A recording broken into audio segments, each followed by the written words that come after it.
we all go by first name. So even, up through our rector and higher leadership professors who've been, studying at the best schools in the world, they go by first names. First So name. I think that there's a feeling of community.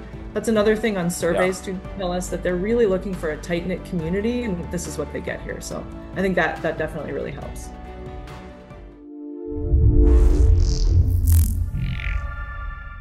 Hello and welcome everybody to another wonderful episode of EDU Unlocked with me, your host, Ashish Fernando. And this podcast is not about work, it's about people. It's about people who not just inspire the places they work at, typically institutions, but they also inspire the ecosystem around them. It's more about understanding how they got to where they got and what are they most interested in. And joining us today is one such inspirational person, an inspirational leader in higher ed. We have Heidi Buffington, who's the Director of Admissions at St. Louis University's Madrid campus. Hello, Heidi, and welcome to our podcast. Hello, thank you for having me. Fantastic. I was talking to Heidi a little bit, and Heidi will you've gone from America to Europe and kind of settled there, right? You have a very unique perspective, Yeah. right? Yeah. You It's studied in both sides. So before I even get into your bio, that's something like I really wanted to, I was very interested in when I was reading and trying to understand what you've done in life. How's that changed for you? I feel like so many people call themselves third culture kids, and I wasn't one of those, but now I'm like a third culture adult. Uh, you know, Studying in the US, then studying here in Spain and coming here and living here for 20 some years. I have kind of the two personalities, and sometimes I play more of my Spanish side, and sometimes I'm kind of more the American and then everything in the middle because I've worked at SLU for so long. But yeah, it's an That's amazing. interesting experience, really, to have kind of different lenses and ways of seeing the world. Yeah, and honestly, I'm not just saying this. Like you've listened to my other podcasts. I don't just typically say this, but I love Spain and I love Spanish culture. It's just amazing.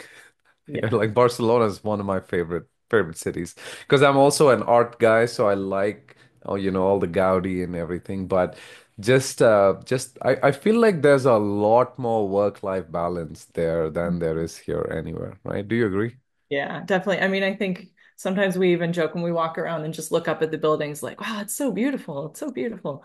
Yeah, Yeah, there is work-life balance. I will say people work a lot and maybe long hours because the day is stretched so long. It's lunch is at 2 o'clock and dinner is at 9 o'clock. And so sometimes the working day goes till 6 or 7 or sometimes 8. But yeah, there definitely is a focus on, your people are important, family is important, friends are important, and there is a focus on balance. So I do appreciate that. that's amazing. And I want to get into that. I want to get into the culture. I want to get into what keeps you going in Spain. You left the US and went there. But before that, I want to tell our audiences what you do Yeah, and sure. what you've been up to.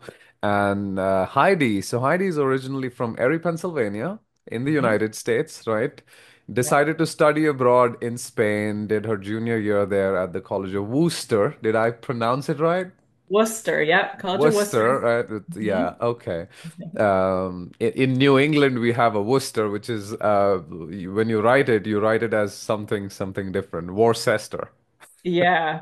This is just easy. Wooster. And that was like one of the Worcester. chants too. So That's great. And then so after that, Heidi went and earned her Bachelor of Arts in Biology and Spanish. I want to talk about that combination. Interesting.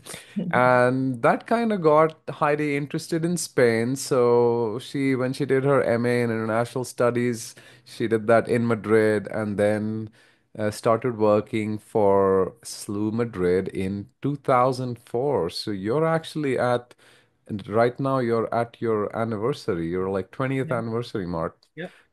Yep. That's amazing. So she started as a study abroad coordinator, went all the way, did international counseling, was an admissions coordinator, and now leading admissions as a director at the institution. So that's quite the grit. You've been stuck there, been yeah, climbing up the ladder. That's amazing. That's the story. Yeah, I'm stuck in high school. I love to be stuck here, right?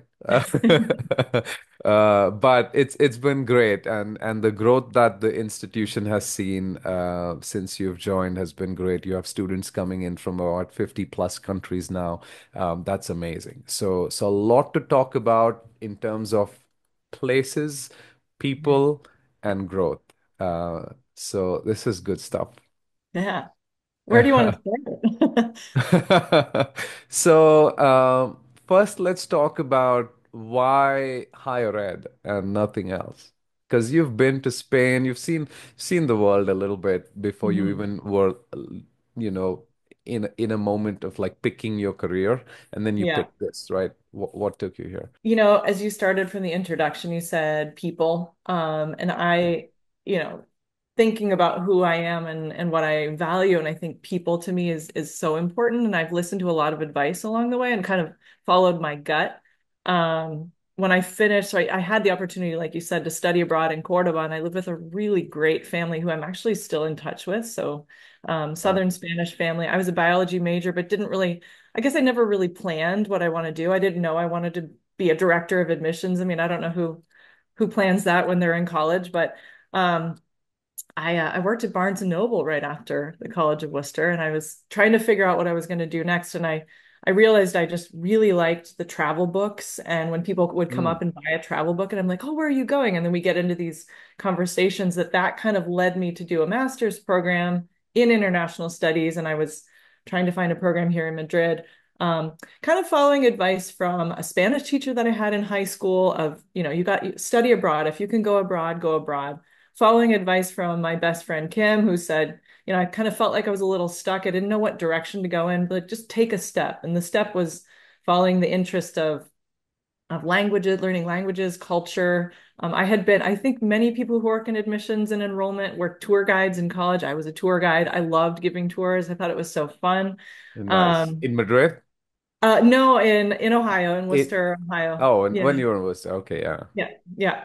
And then just kind of following my gut in my master's program, I was the only American. I was actually the only English speaker. I had to take a second language class, which was English. So I got an A. And the people in my course were amazing. From all over, from an Afghani diplomat friend, Venezuelan who Wow. worked in the government, Spanish lawyers, et cetera, et cetera. And those people were kind of fundamental for me to kind of learn about myself and being outside of the world. And I love that. And I was lucky enough, it just so happened that St. Louis University, or we say SLU, was kind of up the street, around the corner. It wasn't so far. And these people guided me here. It was actually a Brazilian friend named Interesting. Viviani who said, "Come with me and come. I need to go apply to another master's program," but she didn't know exactly where it was. And then we found SLU. And I had heard of SLU, but I wasn't really sure. So one of those serendipitous kind of occurrences that I just ended up at SLU's door, and they happened to be looking for a study abroad advisor. And so I applied for the job, and I got here. So I That's pretty I will awesome. say it falls right in line with who I am. It's over the years I kind of think like how lucky I am to have fallen into education. Hmm. Study abroad. So like you had mentioned before, I've had three or maybe four-ish kind of roles here. And study abroad recruiting was amazing because I got to see so many campuses in the US. I would go and set up agreements and partnerships for student mobility. And then I transitioned into international student recruiting, graduate student recruiting. So I did Western Europe, some Asia, doing fairs, doing some of the marketing, some of the lead generation that way. And then I was lucky enough to become director in 2015. And so overseeing the office, we recruit students for degrees, for study abroad, graduate programs, transfer programs, et cetera. And it's been amazing. And in that time, we were initiating a strategic enrollment plan. And so we've had one 5-year plan that ended in 2021, and now we have another one that will end in 2026. And I lead that strategic enrollment committee. We also do enrollment communications, and kind of all the things that I love are all rolled into many different tasks and projects and things, but it really, in the end, higher ed, international education, giving students the opportunity that I had to learn Mhm. about myself. There's so much to be said when you're the only American in the room and people are like, so what do you think about this, that, and the other that pertain? And then all of a sudden you kind of realize I'm a spokesperson for the US or I've gained so many perspectives from students from other cultures for example, in my master's program. I did language classes here too, and I was here during, September 11th. I was here and I saw that all of the people in my class were like looking to me for answers, and I was just trying to figure things out too. And then here on campus, what I love about SLU's campus, like you said, we have 50 plus. I think it's next semester we'll have into the 60s at least, different Nice. nationalities on campus, and just sitting in the office, I learned about Ramadan from certain students, or different cultural things that people do from different parts of the world. It's fascinated me. I mean, I love that. So that's a Yeah. really nice side effect of all the hard work that we put in, is that we get just such a great community of students here. So that's a That, that, long rambly, but I guess my tale is a little bit, through language classes and a master and a walk that a Brazilian friend took me, I ended up here. but that also tells me how much you love it. Yeah, I do. that's yeah. Yeah. I mean, you've been doing that at the institution for 20 years, and you can still talk about it with so much zest, and that's amazing. Mhm. Yeah. Yeah. Yeah, and yeah, I've always wondered coming to Spain. Madrid, I've been to Madrid, and Barcelona is my favorite city, like I said. But uh, We got to get you to Madrid. We'll change your mind. yeah, right, the real Madrid, Yeah. pun intended. Yeah. Yeah, are you a soccer fan now or no? Yeah. Yeah, I am. I do like Barca and I do like Atletico and other, no offense to any Real Madrid fans, but Yeah. Yeah, those games are amazing. The yeah. Barca Real Madrid games. Yeah, yeah. I used to be a big fan, so for my for our honeymoon, I told my wife, you ask for whatever you want to do anywhere in the world, and I'll ask you for whatever I want to do anywhere in the world, and let's do one of each, right? Oh, And cool. so Yeah. what I had asked for was watch Messi play at Camp Nou in Hmm. Barcelona. So we did Hmm. that a That's few great. years ago. It was great. What did your Uh, wife ask for? Just out of curiosity. she wanted to ski Zermatt. Wow. Sounds amazing. Yeah, it was great. No, it was great. I was just learning how to ski back then, so going to the Alps, I wasn't very keen on it, but yeah, you don't break the first promise after marriage. Yeah. Dog. Yes. Uh, no, so where I was getting at is Spain. When you think of Spain, right? Mhm. You think the summer sun, you think like fun, vacation, relaxation. How is education and career opportunities and all of that in Spain? Because when as an international student, if you're thinking the US, you're thinking mostly, oh, I'm going to go there, work and get Yeah. my visa and work and do things. And yeah, when you're thinking Spain, you're thinking slightly different. So what are your Yeah. thoughts? Yeah, I think a lot of people say that. And I think first of all, when we have conversations with students and families, they one think, oh, we don't speak Spanish, we can't study with you. Well, we're an American university. So for those of you that don't know, our main campus is in St. Louis, Missouri. The first university west of the Mississippi. We were the first branch campus of a US university here in Europe back in 1967. So we I have, didn't know. That's yeah. yeah, the high ranking academics, high quality professors, a lot of hands-on. We're about 1250 students right now. We'll probably be in the 1300s in the spring. And a lot of opportunities. A lot of our classes go off campus. So we kind of pride ourselves. One of our visions for strategic enrollment is offering that kind of multicultural opportunity, but then using the city of Madrid as the classroom. The classroom obviously here on campus, but then going out. Last week, for example, our marketing professor took students to Merca Madrid. That's the morning fruit and vegetable and fish market. It opens at 4 a.m. And he took a group of students Wow. from, I think the course was distribution channels, and he took them there to see that. There's lots of opportunities in the city of Madrid that we capitalize on. We're a capital city, kind of a hub for Iberia, for Spain and Portugal, but also for Latin America. We had some agents, education agents visiting last week with the Into network that we're part of, and many of Mm. them who came from Latin America said, yeah, the connection is so great to Madrid just because there's so many flights. But for students, if there's any students listening, we are tend to be in the top 3 to 4 countries for open door statistics of study abroad locations in the world. We're the number 1 country for Erasmus exchange. So lots of opportunities. Obviously, Spain is very fun. Maybe that's why I've stayed so long. But it's a great city, like you'd said in the beginning, just to be out and about. The culture of seeing friends at a restaurant or a cafe to have a drink or a snack is what all ages do, so whether you're, a high school kid just taking a walk, getting away from mom and dad, or if you're, want to see friends on the weekend. Or what I love is when you come, we'll go for churros at San Ginés. It's Oh, like a classic Madrid place. If you go, let's say we go to dinner and we're like, let's get some dessert. We probably won't be hungry, but let's say you go 11 p.m. You will see a cross section of Spanish life or life in general. It's like the high schoolers who need to be home by midnight and they're just, having something, or people who've come from dinner. I'm always surprised by like the grannies that have like their nice outfits on, and they're going to the opera, but then there's like people who are going to be going out after. So you yeah. have all walks of That's life are awesome. out and about, and I think for me and for many people coming from, well, I would say Madrid is a very safe city, and Spain is a very safe country. I was going to say people coming from places that may not be as safe. You wouldn't walk on the street at midnight in many, let's say, many US cities or other countries. Here in Madrid, you'll see more people out at midnight than you might right now, in the middle of the day. So there's a very kind of Amazing. caring culture, very friendly, helpful. And I think that's definitely a benefit for students too. They can be much more, our students always say it's like hashtag adulting express, because you're here and you kind of got to figure it out on your own. Many of the Interesting. students don't have their like parent support network here, but of course we have all the emergency phones and all the Yeah. support they could need on campus. But Spain, Madrid's it's a great country for study. And then again, connections. I didn't mention, lots of places for internships.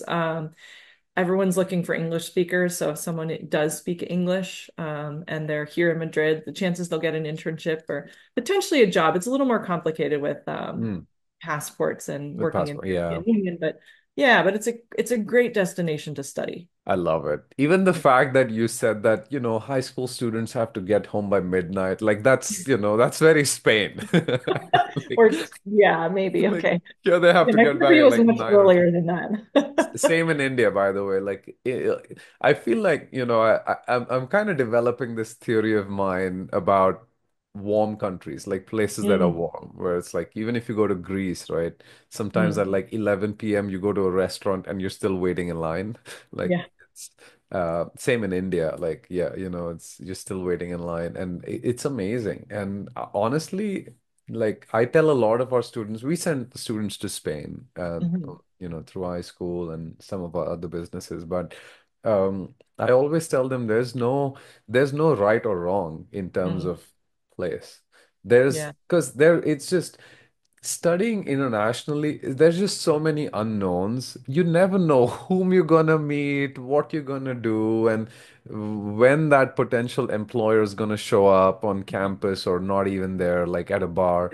Like there's unknowns. So don't complicate it. Don't overcomplicate it. Like, oh Yeah. yeah, I have to go to the US. I have to get a school that's in the 20 to 25 rank, and I have to do business analytics. And not really is what I Mm, I tell. And we have so many students who go to Spain successful. Yes, passports and dealing with work authorizations is a concern, but they can go around the Schengen area, work for a couple of years here and there. And really, I mean, honestly, if I were to pick, if it was not here, I would pick somewhere around the UK, Spain, region to study myself, because you mhm. can like literally go to anywhere in Europe on a short flight, and it's also cheap, way cheaper than the US to Yeah. fly. I mean, there's so much too about that kind of learning. And I always joke with faculty when we have, open days or things, and I'm like, you can get, international relations, you can get the same or similar learning from the cafeteria. Just go and talk to anybody in the Yeah. cafeteria. Chances are you're going to talk to somebody who's not from where you're from. And I joke and I say, of course, class is very important, but it's those kind of extracurricular, we tell students join a club, be part of, the human rights club or the gardening club or whatever. You're gonna intermix with people and have those casual conversations about the holidays in your country or traditions and things. And that's really eye-opening. I think that's the powerful thing of international studying internationally. You're studying outside of your comfort zone, that your kind of belief system is shaken a little bit. Like you always thought things were done in this way. Well, no. And I think that's what students tell us. I've taken a few classes here on campus where I've been the only American, and it's really interesting to Yeah. hear how people rationalize like, oh, we do it this way. Well, why do you do it that way? Oh, well, you could approach it from this direction. Or and so then you break down these barriers. Like I never had an Afghani friend in my master's course there. Hamid was, and we were buddies and we played soccer together, like or just meeting people who are different from you. Then all of a sudden you're like, oh, well, Hamid's Afghani. They're not all, one way. Or my Colombian friend or my South Korean friend. Like when people have stereotypes, having international education really helps you kind of go like, yeah, but they're humans just like me. Yeah, Um, absolutely. Right. I think And the other thing too, I should say about SLU that I love is that we have a core program. That's a lot of people think core is what you do in the first 2 years. Ours is kind of like a tree or a backbone, and you have to do certain components during certain parts of your time here. And there's a component that we have during the third or fourth year where they have to, well, one, they get credit for mindfulness and for reflection because we are a Jesuit Catholic university. So a lot of the mhm. students will do like reflection papers of, who am I and how does this business course help me become a better version of myself or whatever. But they do get credits for posting on LinkedIn or, whenever I have student panels, Interesting. like last week we had a student panel, I had a faculty panel too, and I sent them all the pictures because part of it is realizing, okay, who am I in this context of SLU Madrid? And while they were on a panel and they helped out with kind of the overall promotion, and yeah, it's a neat component that I hadn't seen at other universities before. And this is a relatively new core that we have. So yeah, I think that reflecting on who you are in this experience, kind of, and wherever we are, anybody listening, if you're even in your current position, like who am I surrounded by and how is that helping me grow as a person, I think is always a good moment of pause. So I love it. And I mean, I'm sure you reflect a lot on this, but you're actually a really good example for international students in terms of like don't overcomplicate and overcalculate it, right? Like because you even told the story. You were like, yeah, I was, a friend of mine needed an admit and we were walking there and there was this job available and I was like, why not? And then it turns Mhm. into a 20-year career. Yep. Um, and a lot of times it's just that, right? It's like be open to opportunities, see what's around there. Like it doesn't matter where you're studying. Like I have a friend who's American studying in India, studied Mm. in India, and now leading a good position at an oil and gas company in India. Mhm. And it's like, yeah, I don't know. I was just open to it. Did you want to be in oil and gas? No. I didn't know what I wanted to be in, but I was like, I want to explore the world for sure. So went to India and kind of started living there. So it's yeah, is that something you'll tell students? Yeah, definitely. I do see more and more students really stressed about the little details of things. Um, and I think, students have changed, and now even telling them, okay, advocate for yourself. Go talk to your professor. Have you gone to office hours? What about tutors? And just that kind of, you have all of these services available to you. And also you don't need to overthink it. Just go have a conversation with your advisor or go have because sometimes you can't solve these problems yourself. You need the support of people on campus to help you figure it out, right? And so a lot like leaning on professors, go talk to them. What's their passion? Maybe their area of focus is marketing strategy, another one like statistics. I'm just thinking of somebody studying business. Like you can't always figure it out on your own. So hearing what other people do, learning from, going to, if there's a speaker on Wednesday, go to the speaker, hear that. I think just being exposed to many different things helps you figure out your path. No, I do overthink, but it is good to step back and sometimes go, okay, you know what? I'm just gonna go with this and see what happens next. So Yeah, that's amazing. So yeah. let's switch a little to the Okay. institution. Yeah. And you're the director of admissions there, and you've seen life as a counselor, coordinator, a director. Um, for the and this is most of our listeners, is people in admissions and enrollment.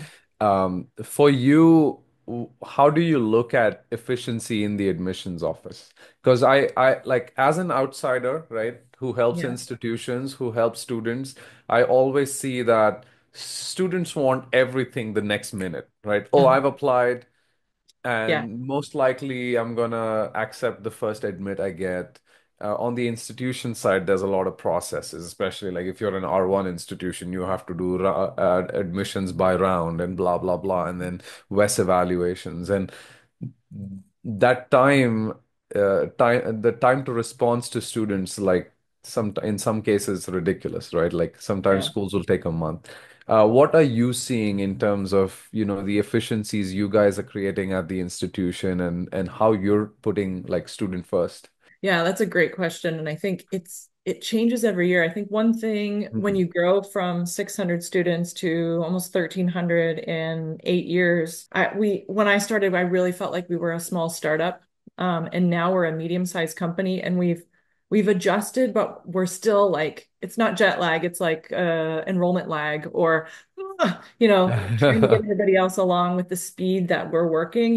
Whenever you grow, you have to increase in academic advisors and student life staff, and it's everything. It's not just, we're going to change our CRM and admissions and we're going to be more efficient. And now, you've got this tidal wave of enrollment coming in. The rest of the campus is affected too.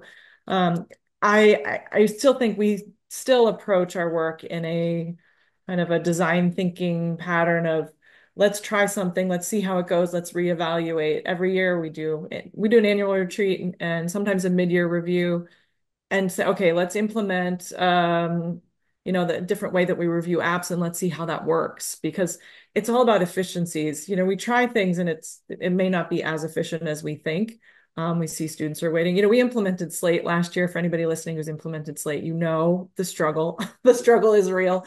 Um, but it's been amazing for efficiencies because I will say, um, I did a master class in Hungary last year, and some of the universities that participated didn't even have a CRM.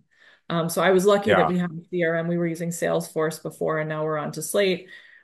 We were always looking for a solution for example, admit letters. Another issue we have here, we always say there's reading season, there's travel season, reading season, and for us, there's visa season because as soon as it's such a headache, it's even worse than reading season. It's Yeah.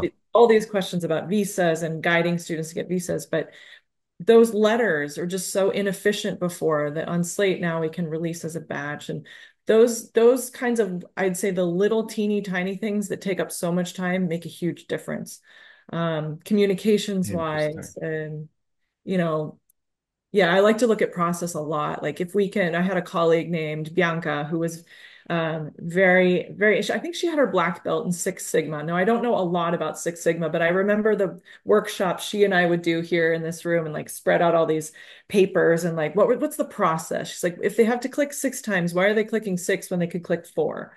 It's Yeah. even that little tiny, efficiency there can make a big difference in Oh, yeah. because students get frustrated and they'll stop out. Like if someone's actually interested, if they clicked on your webpage and they're slightly interested, you want to grab them. Don't let That's them get true. away and keep them interested. But if they have to do something that's Yeah. cumbersome. I always test. I mean, maybe this is so basic for everyone, but test it, put yourself in their shoes, sign up for the webinar, log into the webinar, really kind of see how it all works. And I think those little things make a big difference. I was trying to look it up. I think it was like Steve Jobs who said you should be able to buy a MacBook on the website within 4 clicks. Yeah. Uh, and like it's every click matters, right? And yeah, and it's Yeah. amazing that you have somebody who's so obsessed with that. Yeah.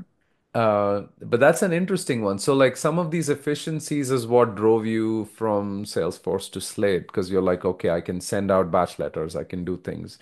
Um, Yeah. How do you, what's your looks like you're in the weeds a lot with your team, which is I amazing. am. We're all in the weeds. We're in the trenches. Yeah. Well, I also oversee the strategic enrollment, management, planning, and everything from, lead nurturing. I do a lot with lead generation, talking to all of our partners and contracts that we have to, I do a lot of the graphic design too for some of our enrollment communications. So that's under me.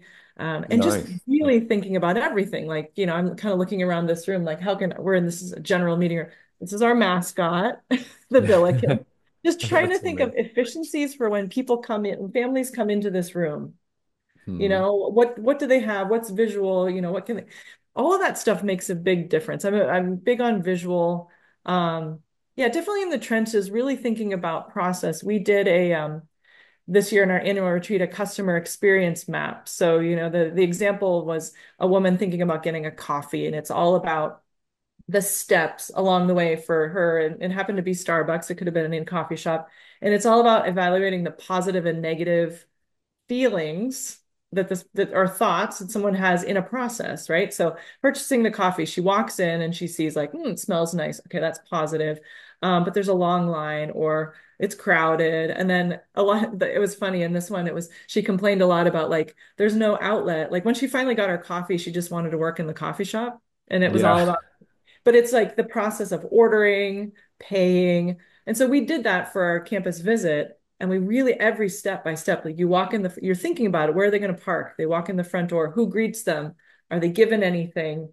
Is it efficient? Can they go to the toilet? Do they get a bottle of water? Come in here. So we do a lot of things like that to really, because if we're not living and breathing that, for us, we're on the other side. So we kind of looked at some of the negatives on our customer experience map, and we're working on that a little bit. So for us behind the scenes, it's like our process is we need to give them a folder full of information, but how is that being handled? Is a student making it? Are we making it? So yeah, there's a lot of in the weeds. And then I also do cross collaboration with our advising office, our student life office, leadership, et cetera, and just to try and smooth out the process of even when somebody's deposit, we all know this in the summer, Mhm. they disappear. At any part of the process, like why are they leaving? What is there information we haven't given Yeah, them? Is those clicks and steps to enrolling, is it difficult for them? So yeah, I love doing that work because again, it's connecting people. It's trying to like ease the baby bird into the nest of the next, like go off to advising, now talk to them and get registered for classes and do this and that. So it's a lot of just coordinating people and getting people all on the same team, which I think is also huge. You can talk about efficiencies, you can talk about what your university offers, but if you're not keeping people as your central focus, I think we have an amazing admissions team. Shout out to everybody who's watching or listening. that's We awesome. work, I think we work really well together, and that's what makes the difference. So That's yeah, amazing. Good, yeah. good to hear. Good to hear. And Mm. I mean, I know even the Missouri campus. Mhm. Um, uh, I, I mean, I think you guys are doing a great job in terms of turnaround times. Like you have a team in India that handles a lot of the students in India, and yeah. So would you say like your turnaround time is what within like a couple of weeks or so you can Faster. We have faster? peaks, Yeah. obviously, like many universities, but we don't use any computer software. Like we don't scan things and look for keywords or whatever. We all human touch and we read everything, but we're pretty fast. I'd say, 7 to 10 days max. If they have all their documents, that's the other thing. Yeah. We get all the documents, then we're really pretty quick. Yeah. So Yeah, that's always an issue, yes. And yeah, like we'll sometimes meet students who have everything except a passport. It's like yeah, yeah. yeah, No, I think the other thing we hear a lot from students, it's funny when they're like, how did you choose us? Every student I talk to, how did you hear about us? Why did you Mhm. ultimately choose? Because we do a lot of surveying What's the of our most popular students. answer? Yeah. No, Um, absolutely. it's not the answer I would expect. Sometimes No? they say, you didn't have an additional Common App essay. I'm like, what? You're one of our highest academic performers, and you think the students who are high achieving, they'd say, oh, I'd like to do another. No, it's like, what is the path of least resistance? Right. It's so I don't funny.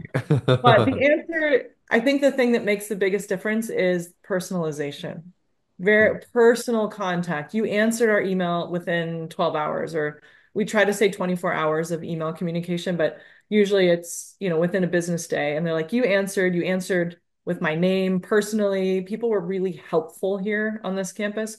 We all go by first name. So even, up through our rector and higher leadership professors who've been studying at the best schools in the world, they go by first names, First So name. I think that there's a feeling of community. That's another thing on Yeah. surveys to tell us that they're really looking for a tight-knit community, and this is what they get here. So I think that definitely really helps.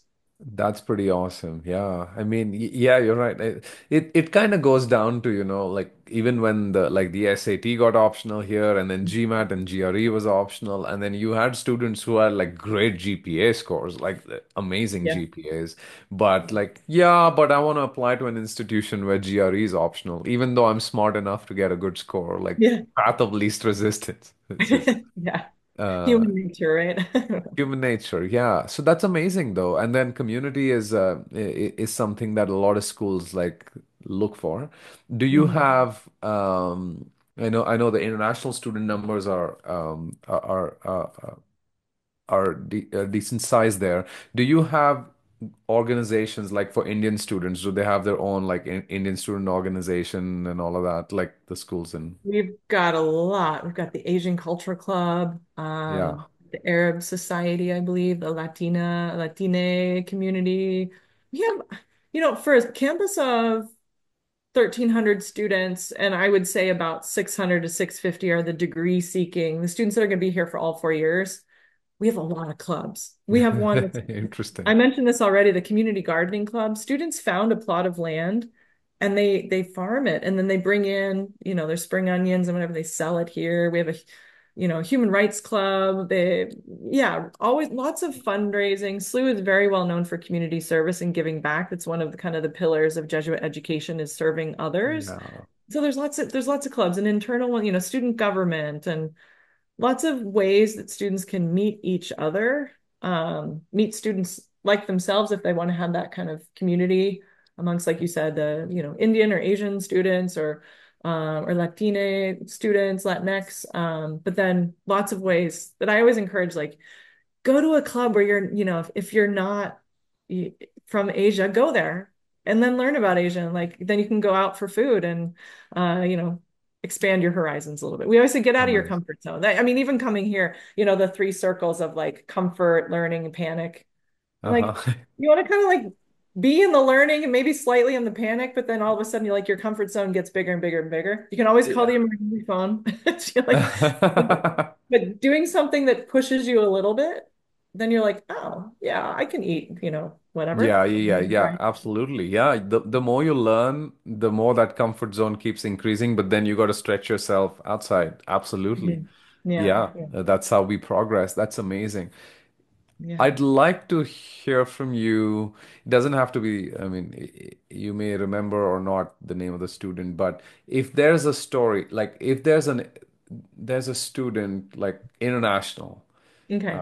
has impacted the way you do your work and the reason you do your work and you're like, oh my God, yeah, this is why I do Mm. this because I met this one student. Like who would that like what would that be? Well, I'm thinking of a specific student that's international because we're here in Spain, happens to Yeah. be of the same nationality, but for the first time abroad.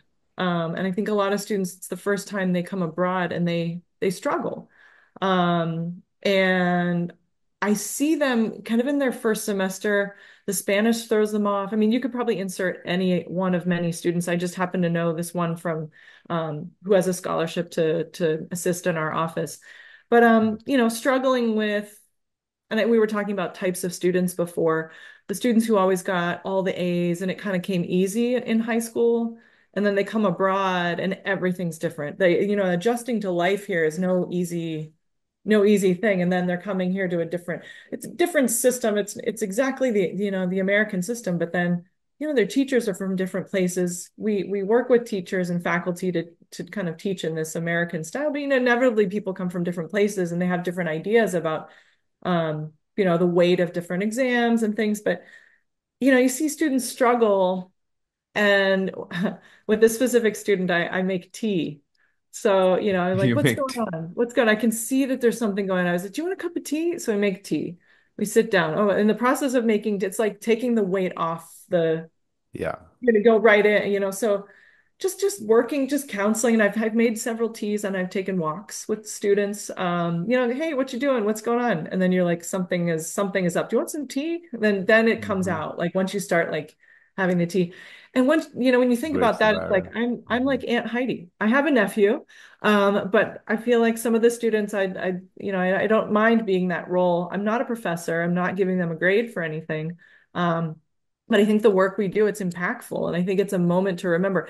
And of course, before that could have been, a meeting about, some platform that's not working. And it's just, my list of things to do is super long. And a lot of those can be just nitty gritty things that I'd rather do Yeah. anything else. But the application isn't working and this button's wrong.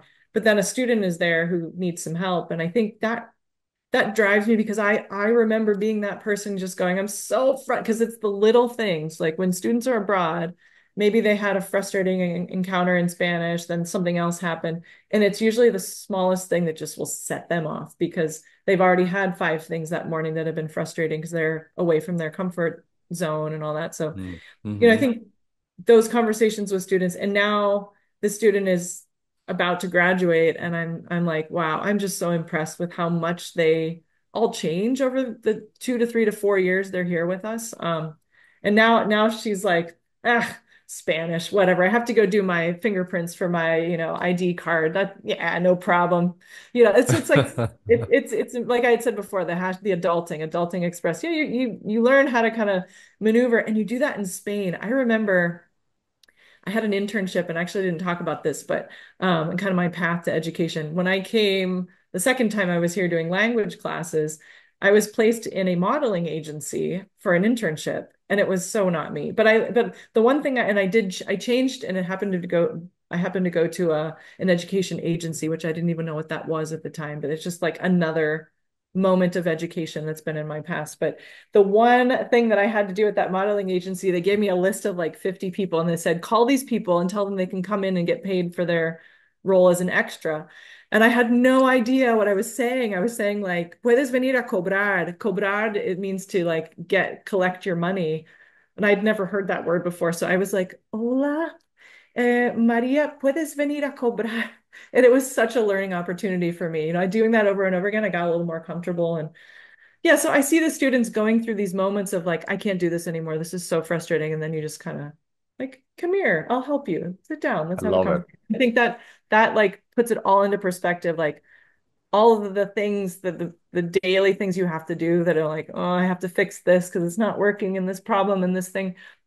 But it's for the students in the end. That's so amazing. I'm sure like if there was a board there that said, "Come have tea with Heidi, book your appointment here," you'll be slammed. Like Yeah, book your appointment.